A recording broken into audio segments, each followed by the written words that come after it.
السلام علیکم ورحمۃ اللہ وبرکاتہ۔ آپ کا ہماری یوٹیوب چینل پر خیر مقدم ہے۔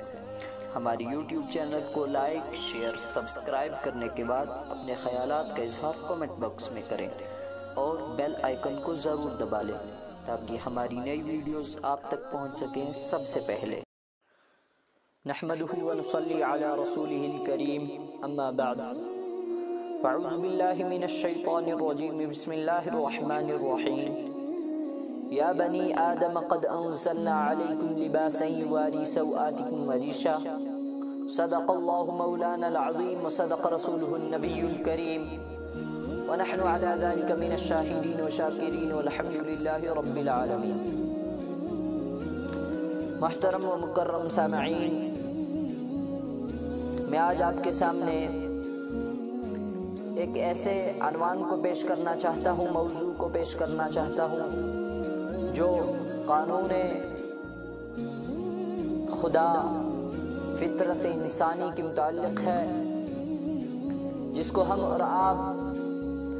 لباس کے نام سے جانتے ہیں۔ اللہ تعالیٰ نے کلام پاک میں فرمایا،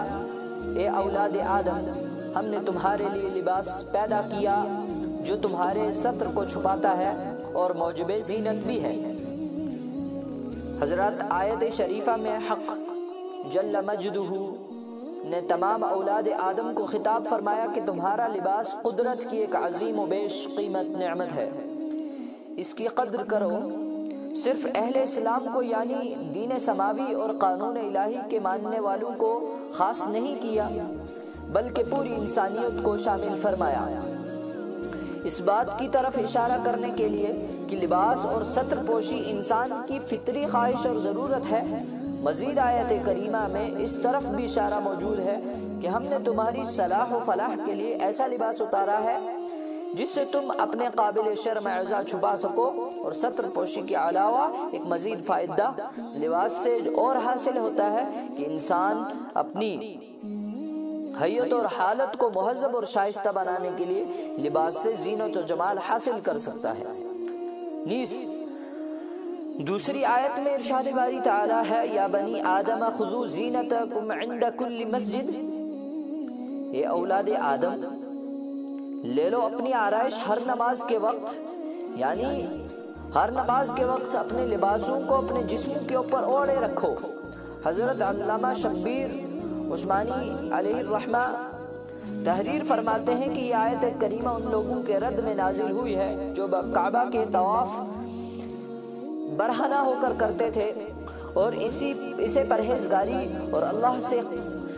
قرب کا ذریعہ سمجھتے تھے۔ اللہ رب العزت نے ان کو بتلایا یہ کوئی نیکی نہیں اور نہ ہی اس کا تقوی سے کوئی تعلق ہے کہ تم برہنہ خدا کا اور خدا کے گھر کا اور کعبہ کا طواف کرتے ہو۔ خدا کی دی ہوئی پوشاک جس سے تمہارے بدن کا ستر اور آرائش ہے، وہ اس کی عبادت کے وقت دوسرے اوقات سے بڑھ کر قابل استعمال ہے تاکہ بندہ اپنے پروردگار کے دربار میں اس کی نعمت کا اثر لے کر حاضر ہو۔ پس دنیا کے ہر مہذب اور باشعور قوم ستر پوشی اور لباس کو لازم قرار دیتی ہے اور لباس کے بغیر ستر کو کھول کر رہنا پسند نہیں کرتے۔ اطراف عالم میں شاید کوئی انسانی آبادی اور بستی ایسی ہو جو اس فطری قانون اور ضابطے اور حیات انسانی سے انحراف کرتی ہو۔ البتہ جنگلی اور وحشی قوموں کے بارے میں ضرور سنا ہے جو انسانیت سے عاری ہوتی ہیں اور ان کا بود و باش اور رہن سہن بالکل جانوروں جیسا ہوتا ہے۔ وہ لباس کیا کسی بھی تہذیب عمل اور قانون انسانیت سے واقف نہیں ہوتی۔ پھر اس کے بعد آج ایک اور قوم جو ہماری مسلم نوجوان نسل کے اندر اس چیز کو رائج کرنا چاہتی ہے کہ یہ تمہارے جسم کے اوپر جو لباس ہے یہ کوئی معنی نہیں رکھتا بلکہ تمہارے دلوں کے اندر لباس ہونا ضروری ہے، حالانکہ ایسا تعلیمات رسول صلی اللہ علیہ وسلم اور قرآنی تعلیمات کی بالکل برخلاف ہے، برعکس ہے کہ وہ قوم چاہتی ہے کہ مسلمان نوجوان اپنے لباس کو معمولی چیز سمجھ کر اتار دے اور انسانیت کہ یہ جو ضابطۂ حیات ہے اس کو پھینک دے، تاکہ کھلم کھلا پوری دنیا کے اندر زنا عام ہو جائے، شیطانی قانون عام ہو جائے، شیطانی سلطنت کھلم کھلا یہ کیا کہ عام ہو جائے۔ یہ سب وہ چاہتے ہیں، وہ چاہتے ہیں کہ جب ان کا خدا جس کو اپنا مسیحا سمجھتے ہیں، جس کو اپنا خدا سمجھتے ہیں، کہ دجال جب آئے تو وہ دیکھے کہ ہم پوری طرح سے انسانوں کو اس کے قائل بنا چکے ہیں۔ ان کا یہ کیا ہے کہ وہ اس چیز میں ہماتن کوشش کر رہے ہیں کہ خاص کر مسلمانوں کے اوپر سے یہ جو ان کا لباس ہے، یہ ستر پوشی کا ذریعہ ہے، یہ ختم کر دیا جائے، اس کو اتار پھینکا جائے۔ تو اللہ کے نبی صلی اللہ علیہ وسلم نے حالانکہ اس کی تعلیمات ہمیں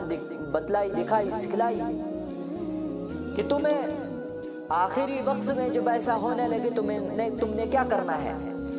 کہ اللہ کے نبی صلی اللہ علیہ وسلم نے فرمایا من تشبہ بقوم فہو من، کہ جو شخص جس قوم کی مشابہت اختیار کرے گا، جس کسی ایسے قوم کی، غیر قوم کی جس کو اللہ تبارک و تعالیٰ کے قرآن نے جہنمی قرار دیا ہو، اس کی مشابہت اختیار کرے گی، وہ ان کا حشر ان مسلمانوں کا حشر اسی قوم کے ساتھ ہوگا جن کی انہوں نے مشابہت اختیار کی۔ اور آج ہم اور آپ دیکھیں کہ ہمارے نوجوانوں میں، ہماری بچیوں میں، ہمارے بچوں میں،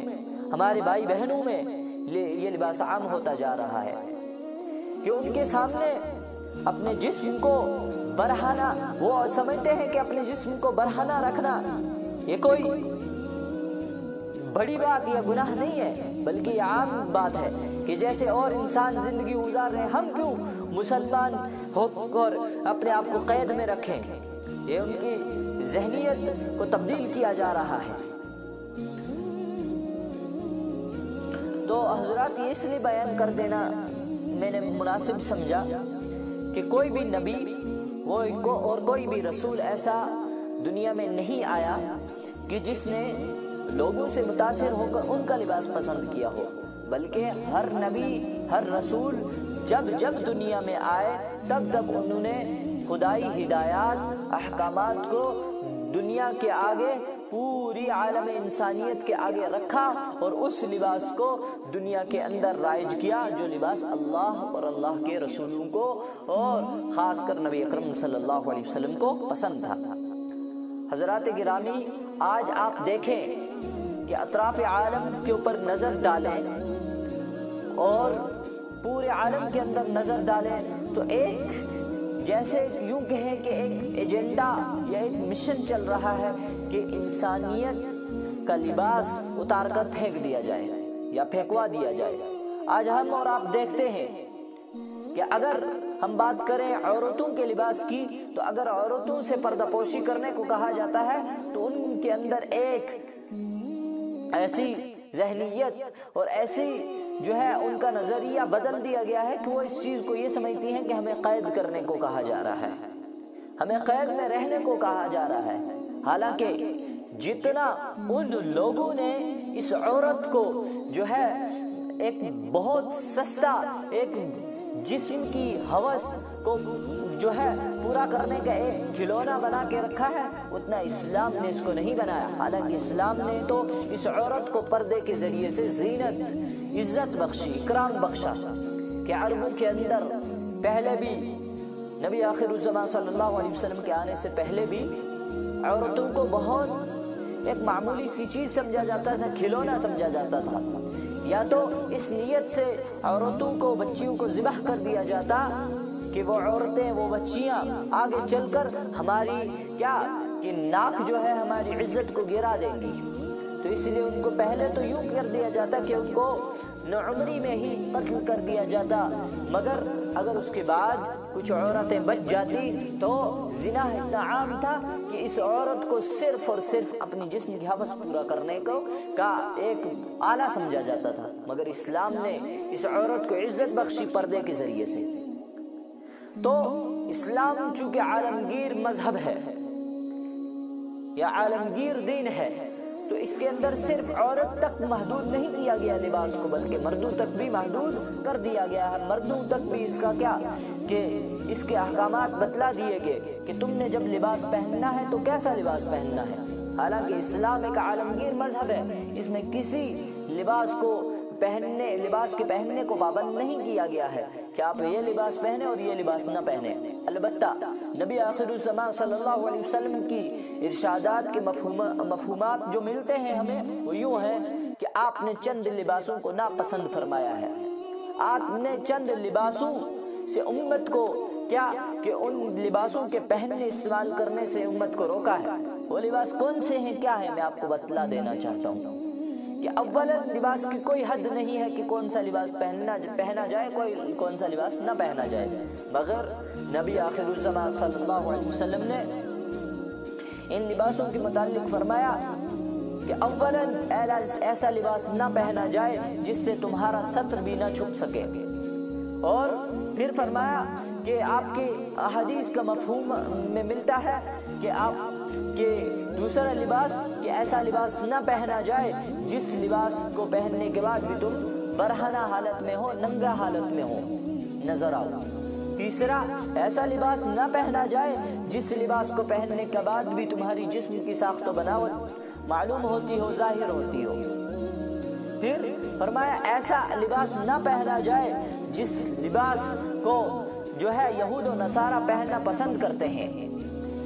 ایسا لباس نہ پہنا جائے جو کسی غیر قوم کی طرف تمہاری مشابہت کو کیا کرے، ظاہر کرے۔ تو ان چند لباسوں کو پہننے سے نبی اکرم صلی اللہ علیہ وسلم نے اور آیات قرآنیہ میں اور احادیث مبارکہ میں کے اندر یہ ذخیرہ ملتا ہے کہ ان چند لباسوں سے منع کیا ہے، خاص طور پر کہ مرد ریشم نہ پہنے، ایسا چمکدار لباس نہ پہنے عورت اور مرد جو دوسروں کو مائل کرنے کا ذریعہ بنے۔ آج ہم اور آپ دیکھیں کہ ہماری ماں بہنوں کی حالت تو ایک عام سی بات ہے کہ وہ لباس کیسا پہنتے ہیں کیسا نہیں، وہ تو ہم جانتے ہیں، مگر مردوں کی بھی یہ حالت ہے کہ مرد سمجھتے ہیں ہمارا جسم ایسا ہے کہ یہ کہیں بھی کھول دیا جائے، یہ کوئی قابل شرم بات نہیں ہے، قابل حیا بات نہیں ہے، مگر ایسا نہیں ہے۔ نبی آخر الزمان صلی اللہ علیہ وسلم نے اور قرآن کی تعلیمات سے ہمیں یہ بات واضح معلوم ہوتی ہے کہ جہاں عورت کو لباس یعنی عورت کا پردہ اس کے لباس کو متعین کیا گیا ہے، ویسے ہی مرد کے لباس کو بھی چند جزیات کے طور پر کیا متعین کر دیا گیا کہ مردوں کا لباس بھی ایسا نہ ہو جو دوسری قوموں کے ساتھ تشبیہ رکھتا ہو۔ آج ہم دیکھیں کہ ہمارے معاشرے میں ہمارے مرد ایک لباس پہنتے ہیں جو کسی دوسری قوم کی، کسی غیر قوم کی کسی بڑے شخصیت سے کیا ہوتا ہے کہ معمور ہوتا ہے، اس کی نسبت اس سے ہوتی ہے اور اس کو پسند کر دیا جاتا ہے۔ وہی لباس پوری امت، پوری قوم، پوری نوجوان نسل پہننا بڑے ہی شان کی بات سمجھتی ہے۔ جیسے کہ آج ہم دیکھیں کہ کٹی پھٹی پینٹیں پہن کے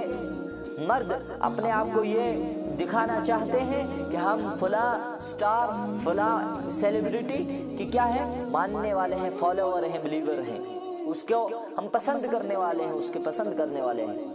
حالانکہ ہمارے لیے تو رول ماڈل کون ہے؟ ہماری سیلیبریٹی، ہمارے نبی اکرم صلی اللہ علیہ وسلم، کہ آپ سے بڑھ کر کوئی سیلیبریٹی ہو ہی نہیں سکتی، آپ سے بڑھ کر کوئی رول ماڈل ہو ہی نہیں سکتا،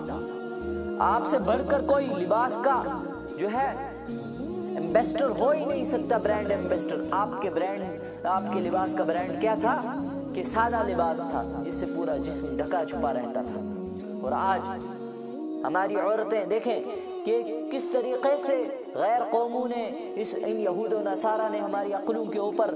کیا پردہ ڈال دیا ہے، ہماری عقلوں کے اوپر شکنجے ڈال کر قید کر دیا گیا ہے کہ جو عورت کو لباس پہننا چاہیے وہ مرد پہنتے ہیں، اور جو مرد کو پہننا چاہیے وہ عورتیں پہنتی ہیں۔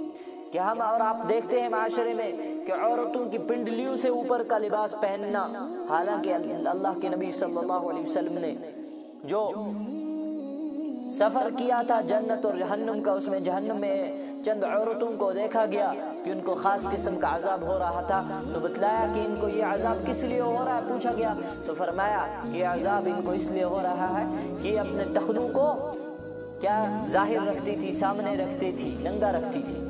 اور ایسے ہی مردوں کو عذاب دیا جا رہا تھا کہ اپنے ٹخنوں کو ڈھکے رکھتے تھے، چھپائے رکھتے تھے، پر ان کا لباس جو ہے اپنے ان کے ٹخنوں سے نیچے رہتا تھا۔ اور نبی اکرم صلی اللہ علیہ وسلم نے اس کو کبیرہ گناہوں میں شمار کیا ہے۔ اور آج ہم اور آپ دیکھیں کہ بالکل واضح معلوم ہوتا ہے کہ ہمارا لباس نہیں ہے جو نبی اکرم صلی اللہ علیہ وسلم نے ہمیں بتلایا، اور قرآنی تعلیمات سے ہمیں واضح طور پر جو اس کا ثبوت ملتا ہے کہ قرآن اور حدیث کے بالکل برعکس خلاف لباس ہے جس کو آج ہم اور آپ پہننا پسند کرتے ہیں۔ حالانکہ آج ہم اور آپ دیکھیں کہ علماء، کچھ بولنے والے حضرات جو ہے کرتا پیجامہ پہننے کو زیادہ ترجیح دیتے ہیں، تو لوگ سمجھتے ہیں کہ یہ سنت لباس ہے، پینٹ شرٹ پہننا گناہ ہے۔ حالانکہ ایسا نہیں ہے کہ آپ کیسا بھی لباس پہنے، کوئی متعین کردہ لباس آپ کے لیے نہیں ہے کہ آپ اس کو پہنے اس کو نہ پہنے، بس کیا کہ وہ لباس ہمارا سنت کے مطابق ہو، نبی اکرم صلی اللہ علیہ وسلم کی تعلیمات کے خلاف نہ ہو۔ باقی آپ کوئی بھی لباس پہن سکتے ہیں، کرتا پیجامہ پہنے، پینٹ شرٹ پہنے، جبہ کبا پہنے، کچھ بھی پہنے، مگر اس میں شریعت مطہرہ کا پاس رکھنا آپ کے لیے ضروری ہے۔ اللہ تعالی ہمیں ایسے لباسوں کو پہننے سے منع فرمائے جن لباسوں کے شائع کردہ یہود و نصارہ ہیں، جن لباسوں کے جو ہے برانڈ ایمبیسڈر اور وہ کون ہیں، یہود و نصارہ، جو ہمارے صریح واضح دشمن ہیں۔ اللہ تعالی ہم ایسے لباسوں کو پہننے کی ہمیں توفیق عطا فرمائے جو نبی اکرم صلی اللہ علیہ وسلم نے ہمارے لیے پسند فرمایا اور جس کی تعلیمات ہمیں دی۔ وآخر دعوانا الحمد للہ رب العالمین۔ آپ کا ہماری ویڈیوز دیکھنے کے لیے شکریہ۔ چینل کو لائک، شیئر، سبسکرائب کر کے ہی جائیں۔ جزاک اللہ۔